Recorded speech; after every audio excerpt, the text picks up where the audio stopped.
अब देखिएगा बच्चा हमसे पूछ रहा है कि सर दिल्ली का क्या हुआ, कि भाई हमारा खुद नहीं पता चल रहा है क्या हो रहा है। आप लोग को पता चल रहा है कुछ क्या हो रहा है?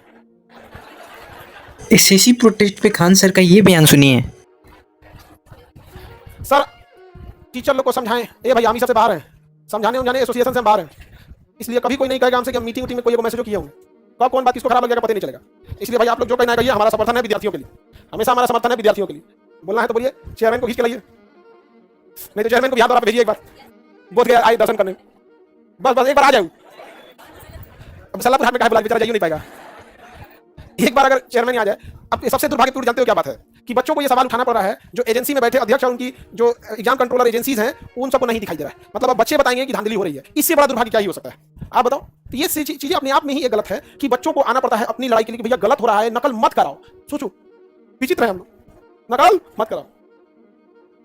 और हमेशा बाबू एक चीज होना चाहिए, इसको छुपाया जाता है, सीसीटीवी कैमरा को सार्वजनिक करना चाहिए। आपकी परीक्षाएं खत्म हो गई, कोई बाथरूम का लगा सीसीटीवी नहीं मांग रहा है, कोई वो एग्जामिनेशन हॉल में हो रहा है, आप उसका सीसीटीवी दे दीजिए क्या जा रहा है। यदि कोई धांधली हुई है तो कहां से दिखा पाएगा कोई बच्चा? हम और आप बताइए, हमारी मजबूरी यही होती है कि हम लाख चिल्ला के कह दें कि यहां धांधली हुआ है, एट लास्ट उसका सत्यापन तभी होगा जब सीसीटीवी फुटेज। और ये सब 14-15 दिन में सीसीटीवी फुटेज को डिलीट कर देते हैं जानबूझकर। प्रोटेस्ट क्या करेगा, लंबा खींचेगा सब, 14-15 दिन के अंदर सीसीटीवी क्या करेगा, डिलीट करेगा। अब लेट्स सपोज करो कि हम लोग तो परीक्षा में बैठे नहीं है, एक टीचर, कोई भी टीचर, आप ही लोग आके बताते हैं, अब बच्चे आके बताएंगे सर ये इस नंबर पे, इतने नंबर सीट पे ये धांधली हुई थी। हम लोग इस चीज को ये कर सकते हैं कि आपसे ज्यादा मजबूती से पहुंचा सकते हैं, विद्यार्थी की तुलना में टीचर जल्दी मजबूती से बातों को रख सकता है। लेकिन उस बात पर संज्ञान और उसका पुख्ता सबूत क्रॉस चेक तभी होगा जब आप सीसीटीवी फुटेज दें। ये इतने ढीठ है सब, इतने ढीठ है सब, ये सुप्रीम कोर्ट में कैसे हार पाते हैं सब। जैसे तुम्हारे साथ धांधली हुआ, ठीक है, अब तुम खड़े होकर भी बयान दोगे ना तो क्या कहेंगे, सीसीटीवी डिलीट कर देंगे सर, कहेंगे सब नहीं ये मन गलत बोल रहा है, कोई और बात बताइए। तो कोर्ट भी कहता है कि भाई हम एक ही आदमी की बात कैसे सुन ले, मान के चलो हकीकत बात है कि उसका तो कोई क्रॉस चेक करने के लिए दीजिए, आप कहेंगे सीसीटीवी सर 14 दिन में डिलीट कर दें और कोई प्रूफ लो, कहानी खत्म। दूसरा एक और चीज क्या होता है, जब कोर्ट में जाते हैं ना तो हलफनामा वगैरह दिया जाता है, तो आज अगर 10 बच्चा बोल रहा है, वहां जाने के बाद 2 बच्चा बचता है। कई बार बहुत कम बच्चे हिम्मत कर पाते हैं और कई बार सोचते हैं कि हमारे नेक्स्ट चांस में हम देख लेंगे, और इसका फायदा उठा लेते हैं। स्टूडेंट के पास इतना पैसे कहां होते हैं कि कानूनी लड़ाई लड़ सके, और वो सीसीटीवी फुटेज देना नहीं चाहता है। दुनिया को छोड़ो, चुनाव आयोग से मांगा गया सीसीटीवी फुटेज, तो कह रहा है कि हम अपनी माताओं और बहनों का वोट डालते हुए फोटो दे सकते हैं क्या?